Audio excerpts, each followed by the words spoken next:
अस्सलामु अलैकुम वरहमतुल्लाहि वबरकातुहू। अल्हम्दुलिल्लाहि रब्बिल आलमीन वस्सलातु वस्सलामु अला सय्यिदिल अंबियाइ वल मुरसलीन व अला आलिहि व सहबिहि अजमईन व मन तबिअहुम बिइहसानिन इला यौमिद्दीन अम्मा बाद। मुअज़्ज़ज़ नाज़रीन, बहुत अहम सवाल क़ुरबानी के ताल्लुक़ से आज हमारे सामने हैं कि क़ुरबानी का जानवर को ज़बह करने का सही तरीक़ा क्या है। तो आइए इस सिलसिले में सबसे पहले अल्लाह के रसूल सल्लल्लाहु अलैहि वसल्लम की हदीसें देखते हैं कि आप क़ुरबानी कैसे करते थे। सबसे पहली हदीस जो हम आपके सामने पेश करने जा रहे हैं वो सही मुस्लिम की 1966 नंबर की हदीस है। हज़रत अनस रज़ी अल्लाह ताला अन्हु हदीस के रावी कहते हैं, ज़हन नबी सल्लल्लाहु अलैहि वसल्लम बिकबशैनि अमलहैनि अक़रनैनि। अल्लाह के नबी सल्लल्लाहु अलैहि वसल्लम ने दो मेढों की, दो दुम्बों की क़ुरबानी की, और वो दुम्बे कैसे थे? अमलहैन, चितकबरे थे, अक़रनैन, सींग वाले थे। ज़बहहुमा बियदिही, और उन दोनों मेढों को, उन दोनों दुम्बों को प्यारे नबी सल्लल्लाहु अलैहि वसल्लम ने अपने हाथ से ज़बह किया। इस हदीस से उलमा ने इस्तिदलाल किया है कि क़ुरबानी अपने हाथ से करनी चाहिए। हमारे यहाँ बहुत सारे लोग उलमा से कराते हैं, किसी आलिम से, किसी हाफिज़ साहब से कराते हैं।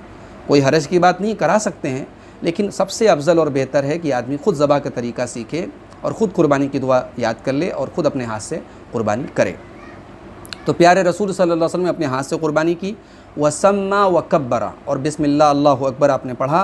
व वज़अ रिजलहु अला सफ़ाहिहिमा, और जानवर के पहलू पर आपने ज़बह के वक्त अपना पैर रखा और उसको ज़बह किया। ये सही मुस्लिम की 1966 नंबर की हदीस है।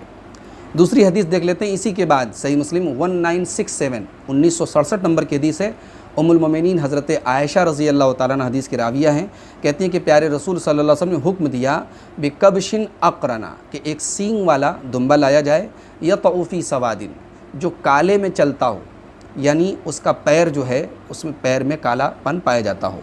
वयब्रुकुफ़ी सवादिन, और काले में बैठता हो, यानी पेट के पास का हिस्सा काला हो। वयंज़ुरुफ़ी सवादिन, और काले में देखता हो, यानी आँखों के पास का हिस्सा काला हो। फ़उतिय बिही, अम्मा आयशा कहते हैं कि ऐसा जानवर लाया गया, लियुज़हिय बिही, ताकि आप सल्लल्लाहु अलैहि वसल्लम उसकी क़ुरबानी करें। फ़क़ाल, तो आपने फरमाया, ऐ आयशा हलुम्मी अलमुदिया, छुरी लाओ। सुम्मा क़ाल, फिर आपने फरमाया, इश हज़ीहा, छुरी को तेज़ कर लो, किसी पत्थर पर छुरी को तेज़ कर लो। चुनांचे अम्मा आयशा ने छुरी को तेज़ किया, फिर आपने छुरी को लिया। वह अख़ज़ल कबशा फ़अज़्ज़अहु, और आपने दुम्बे को पकड़ा और उसे लिटाया। सुम्मा ज़बहहु, फिर आपने उसे ज़बह किया, और ज़बह करते वक्त आपने पढ़ा, बिस्मिल्लाह अल्लाहुम्मा तक़ब्बल मिन मुहम्मद व आले मुहम्मद व मिन उम्मत मुहम्मद।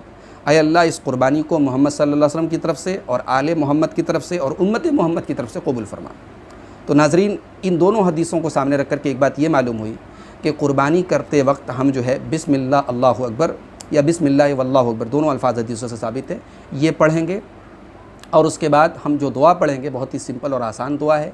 अगर क़ुरबानी हम अपनी तरफ से कर रहे हैं और अपने घर वालों की तरफ से कर रहे हैं तो हम पढ़ेंगे अल्लाहुम्मा तक़ब्बल मिन्नी व मिन अहले बैती, ऐ अल्लाह, इस क़ुरबानी को मेरी तरफ से और मेरे घर वालों की तरफ से कबूल फरमा। अगर हम किसी दूसरे की तरफ से क़ुरबानी कर रहे हैं तो हम उसका नाम लेंगे। मिसाल के तौर पर अगर उसका नाम अब्दुल्ला है तो हम कहेंगे अल्लाहुम्मा तक़ब्बल मिन अब्दुल्ला। उसका नाम अब्दुर्रहमान, हम कहेंगे अल्लाहुम्मा तक़ब्बल मिन अब्दुर्रहमान। तो इस तरीके से हम क़ुरबानी करेंगे। तरीक़ा क्या है? जानवर को हम क़िबला रू लेटाएँगे, बाएँ करवट पर, जानवर को बाएँ करवट पे इस तरीके से कि उसका जो है पैर क़िबला की तरफ हो। और उसके बाद जो है बाएँ करवट पे इसलिए लेटाने की बात कही जाती है क्योंकि फिर दाहिने हाथ से ज़बह करने में आसानी होती है। तो बाएँ करवट पे आप लेटा दीजिएगा और किसी धारदार छुरी से आप उसके हलक में छुरी चलाएंगे, और गर्दन को पूरा काट के अलग नहीं किया जाएगा, बल्कि जो सही तरीका है कि जो 4 रगें होती हैं, एक तो जो खाने की नली होती है जिसको अरबी में मरी बोलते हैं, और एक जो सांस की नली होती है वाइंड पाइप, उन दोनों को, और उन दोनों के आजू बाजू में जो 2 खून की नलियाँ होती हैं जिसको अंग्रेज़ी में जुगुलर वेंस बोलते हैं, उन दोनों यानी चारों नसों का कटना ज़रूरी है। ये चारों नसें कट गई, जानवर हलाल हो गया। चारों में से अगर चारों कट जाएँ तो सबसे बेहतर है, कामिल है। अगर कोई एक रह गई तब भी ज़बह सही है, लेकिन चारों काटी जाए यही सुन्नत और यही बेहतर है। और साइंटिफिकली भी ये बात प्रूफ हो चुकी है कि जो ये इस्लामी तरीका है कि यानी ये जो खाने की नली है और फिर उसके नीचे जो सांस की नली है और उसके आजू बाजू में जो खून की जो 2 नलियाँ, ये 4 रगें जब कट जाती हैं तो जानवर के ब्रेन का उसके दिल से जो कनेक्शन है वो कट जाता है। जो दिल पंप करता है, खून को दिमाग तक पहुंचाता है, तो वो सिलसिला कट जाता है और फिर जानवर को कोई तकलीफ़ नहीं होती। जानवर जो तड़पता है वो तकलीफ़ से नहीं तड़पता है, बल्कि उसकी जो नसें और मसल जो होती हैं वो रिलीज़ होती हैं, वो जो है चूँकि उनका बॉडी से कनेक्शन टूट गया है इसलिए जो है वो सिकुड़ती और फैलती हैं, वो जानवर को तकलीफ़ नहीं होती है। और साइंटिफिकली ये बात प्रूफ्ड हो चुकी है कि इस्लामी ज़बाह के तरीके से जो ज़बाह किया जाए तो जानवर को सबसे कम पेन होता है, यानी बस उसको उतना ही पेन होता है जितनी हमको छुरी चलाने में टाइम लगे। इसीलिए ये भी सुन्नत तरीका है कि छुरी बिल्कुल तेज़ हो ताकि जानवर को जब छुरी चलाई जाए तो जल्दी से ज़बह हो जाए और फ़ौरन उसकी जान निकल जाए। तो ये जो पीछे की जो रीढ़ की हड्डी होती है जिसको स्पाइनल कॉर्ड बोलते हैं या हमारी आम ज़बान में हराम मग़ज़ बोलते हैं, उसको फ़ौरन नहीं काटना है, बल्कि 4 रगें काट के छोड़ देना है ताकि जो खून है जानवर का वो पूरा का पूरा निकल जाए। और मेडिकल साइंस भी ये कहती है कि जो खून होता है उसके अंदर बहुत सारे जरासीम होते हैं जो बीमारियों का सबब बन सकते हैं, तो वो खून निकलने से उसका गोश्त और बेहतर हो जाता है और हमारे सेहत के एतबार से भी, पॉइंट ऑफ व्यू से भी वो बेहतर होता है। मोहतरम नाज़रीन, ज़बाह के वक्त छुरी आपकी बिल्कुल तेज़ होनी चाहिए।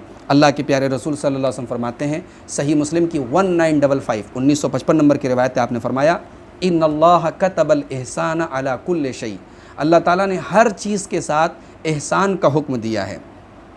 फ़इज़ा क़तलतुम फ़अहसिनुल क़ितला, लिहाजा मैदान जंग में अगर तुम जंग कर रहे हो तो अपने दुश्मन को भी अगर तुम कत्ल कर रहे हो तो वहाँ भी तुम्हें जानवरों की तरह नहीं मारना है कि चलो गाजर मूली की तरह काट दो।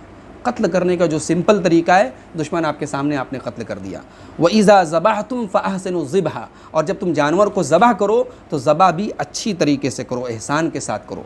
वल युहिद्द अहदुकुम शफ़रतहु फलयुर ज़बीहतहु, और अपनी छुरी को तेज़ कर लो और अपने ज़बीहा को आराम पहुँचाओ। यानी छुरी अगर हमारी तेज़ नहीं है तो जाहिर सी बात है कि रगें कटने में जानवर को तकलीफ़ होगी और जानवर की जान निकलने में भी दिक्कत होगी।